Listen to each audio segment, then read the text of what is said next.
My final guest is Janet Arnold. Welcome to the show. Hi, Michael. Thanks for having me. How long have you been supporting children and families? Well, for a very long time, actually. I think I started around 1996 when I decided I wanted to get into the field of applied behavioral analysis. And my career has taken different routes along the way, but since 1996, yeah, so over 25 years. How did you get first into the autism industry? Very interesting story, actually. I was going to university. My sort of route at that plan, or my plan at that time, was to take the route of becoming a teacher. So wanted to apply to teachers college. I had several part-time jobs, and one of the part-time jobs that I had was working for families who had children with autism. They were being supervised by a psychologist out of California, Dr. Ron Leaf from Autism Partnership. And originally I just wanted to do that part-time, make some money, and then go to teachers college. And I just became so interested and fell in love with what I was doing, seeing the impact that was happening very quickly with a lot of the students that I was working with. So I had decided at that time I wanted to go into the field a little bit more. And so I had spoken with Dr. Ron Leaf, and fortunately his practice was growing here in Toronto.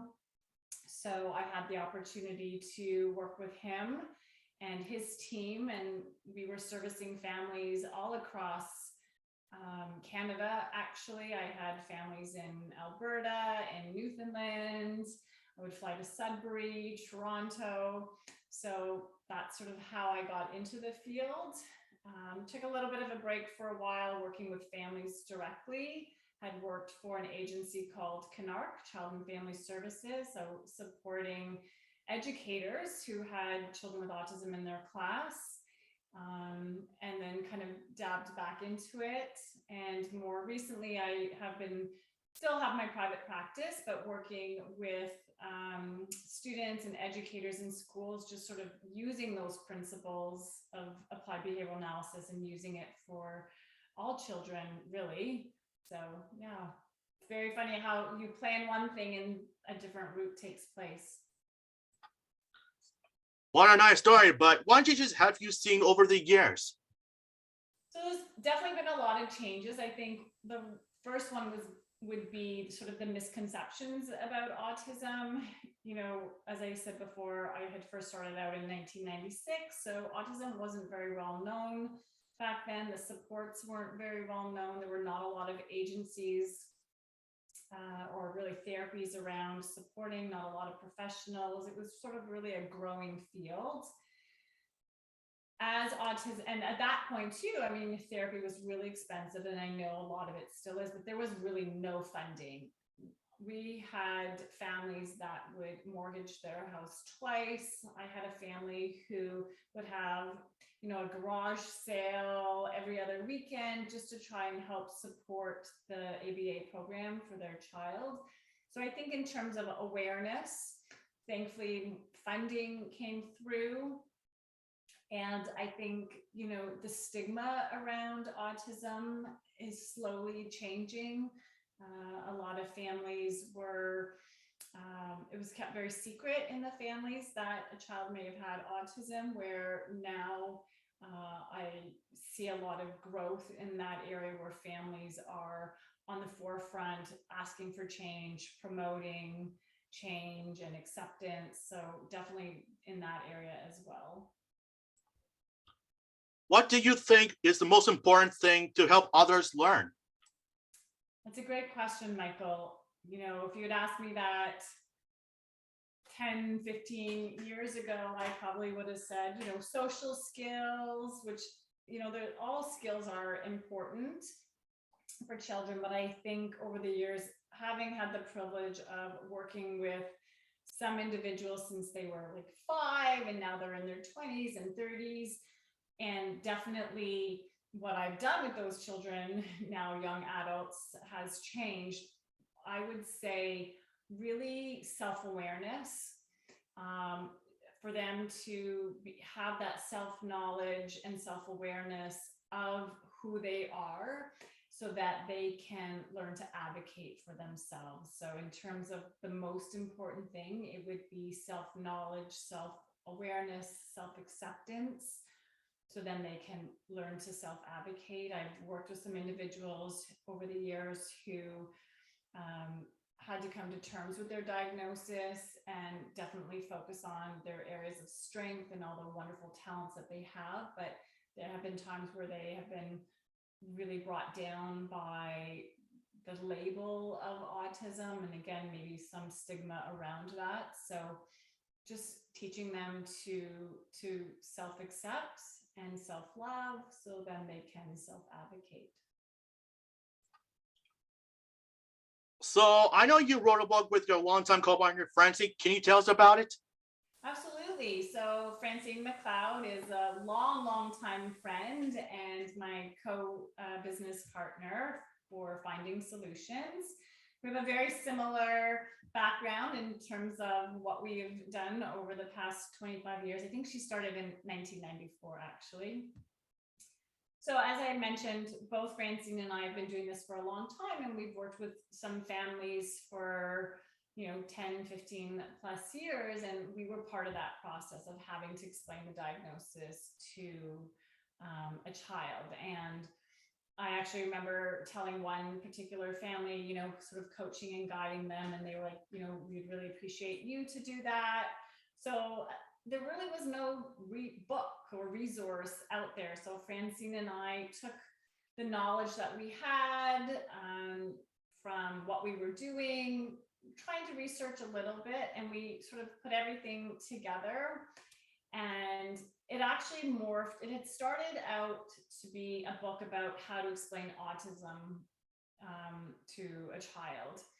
And what we found was the information that we were doing and the line of work that we were doing, again, was more about self-knowledge, self-acceptance. And it sort of morphed into becoming just how to explain a diagnosis to a child. And I have it right here, because we really feel that the different sessions and lesson plans that are outlined would benefit any child who has a diagnosis and families who are struggling in terms of how to explain that diagnosis to a child. So it's not just for autism. We've used this for families who have a child with cerebral palsy, children who have a learning disability or ADHD, oppositional defiant disorder. Again, it's just focusing on the strengths of the individual, some areas that are challenging, which we all have challenges, and then highlighting what that means for that individual. You have also written a children's book, correct? Yes, I have. It's called What Do You See When You Take a Look at Me? And this book sort of, again, started from just an idea that I had working in schools, working with children, and the misconceptions that children have about one another, or again, about themselves. And I wanted this book to be about perseverance, resilience, and empowering children to think positively about themselves. Beauty. So where can my listeners purchase your book? So both of the books are available where you would get books online. So through Amazon, Chapters Indigo, Barnes and Noble if you're American. I know some of the Targets and Walmarts in the US carry it online. Here in locally, there's a bookstore called Blue Heron Books. They were selling the children's book, but mostly, I mean, a lot of people buy things from Amazon or Chapters Indigo, Barnes and Noble. They can be purchased through them or directly through us. They can just contact us through our website and we can ship it out. Do you have any plans for future books like this? Yes, Francine and I actually want to make a second edition to How to Explain a Diagnosis. Again, as we've gone through the process ourselves or have had families purchase the book and use it, or other professionals, we've received some feedback, just some slight modifications, maybe a few extra additions. So we want to do that. And then in terms of children's books, I have written actually another one. It's not quite yet in the publishing stage, and we have lots of ideas for lots of books and resources to support individuals, again, focusing on them reaching their potential in the area of empowerment, self-love, some self-regulation skills. So yeah, quite a few up our sleeves, that's for sure.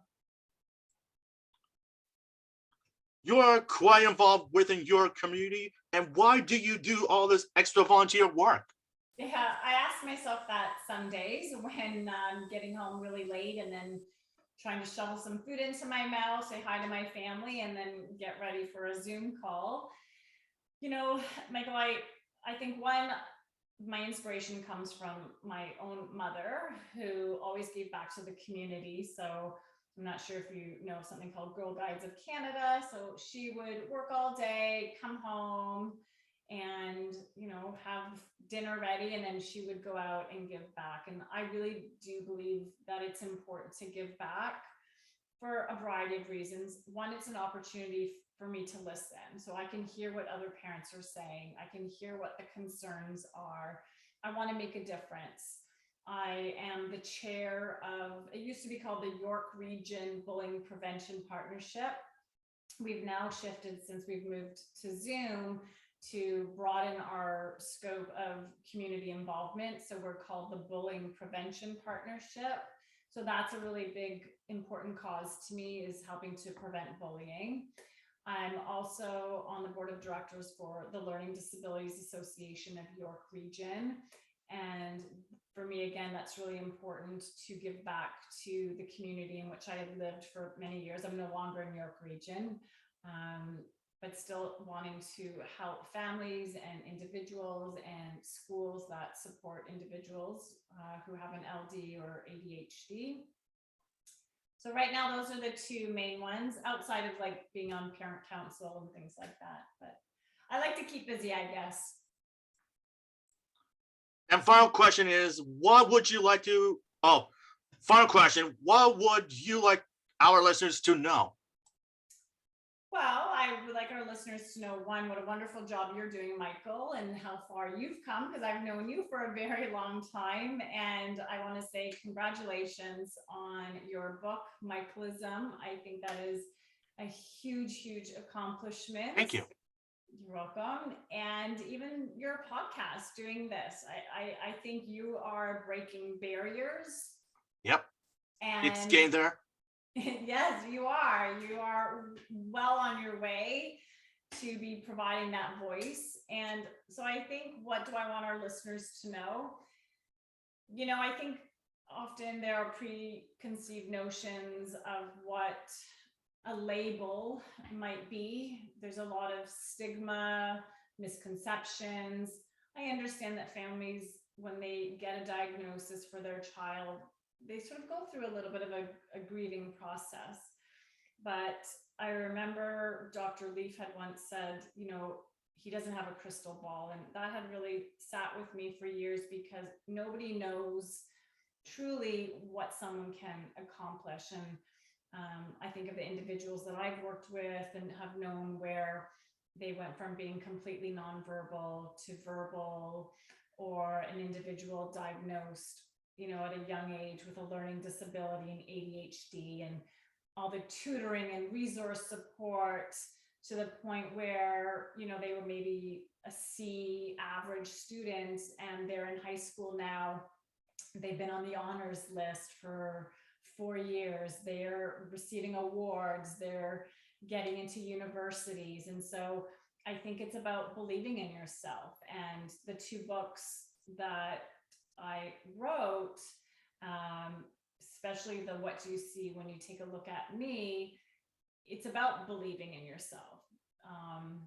and keep believing. So keep believing in yourself, keep believing in others, because when we do that, we're more likely to then lend the support that individuals need in order for them to be successful. Thank you for your own time. Oh, you're welcome, Michael. It's my pleasure. And I'll see you next time on the Real Michael Tanzer presents MICHAELISM. Everybody.